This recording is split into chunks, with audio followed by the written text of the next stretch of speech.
Introduction to the Immune System by Lucas Perez and Viviana Soto. What are the general properties of the innate and adaptive immunity? Innate immunity is our body's first line of defense against pathogens. It's like our natural built-in protection system. It includes barriers like our skin, mucous membranes, and certain cells that can quickly respond to invaders. On the other hand, adaptive immunity is more specific and develops over time. It involves specialized cells and molecules that can recognize and remember specific pathogens. So if we encounter them again, our immune system can mount a targeted response. It's pretty amazing how our body can adapt and fight off different threats. This is a picture of the innate and adaptive immunity. And you can see what cells. Here's the natural killer cells, the mast cells, and our T cells. And on the adaptive side, it's the B cells. And with the cellular response, it's the T lymphocytes, which then results from the CD4 and the CD8. And since the adaptive immunity is a much slower response, it could take to 4 to 14 days, and the innate immunity is a fast response, which is usually 0 to 4 hours. How are innate and adaptive immunity different? And how do they work together? Innate and adaptive immunity are different, but they work together to protect our body. Innate immunity is the immediate response when our body detects a threat. It's like our first line of defense. It includes physical barriers like our skin and certain cells that can quickly respond to invaders. On the other hand, adaptive immunity takes a bit more time to develop.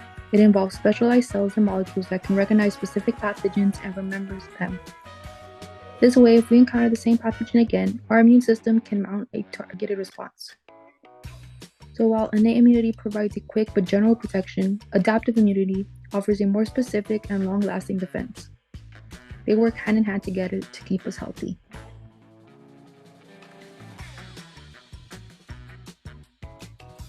Here is a picture of that can give you the difference between innate immunity and adaptive immunity.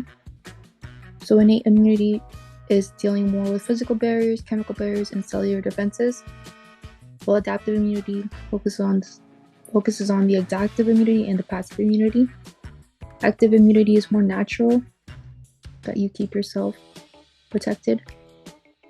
And then there's vaccinations, and then passive is like when you pass it on, which is either from maternal or artificial. What are the components of innate and adaptive immunity? Innate immunity is composed of physical barriers like our skin and mucous membrane, as well as certain cells like neutrophils and macrophages that can quickly respond to invaders. It's our body's natural defense system. On the other hand, adaptive immunity is composed of specialized cells like B cells and T cells, as well as molecules like antibodies. These cells and molecules can recognize specific pathogens and remember them, allowing for targeted response. So innate immunity has its own set of components, and adaptive immunity has its own unique components too. Together they form a powerful defense team. How are the cells and tissues of the immune system organized to find and respond to microbes in ways that lead to their elimination? The cells and the tissues of the immune system are organized in a way that allows them to efficiently find and respond to microbes. They work together like a well-coordinated team.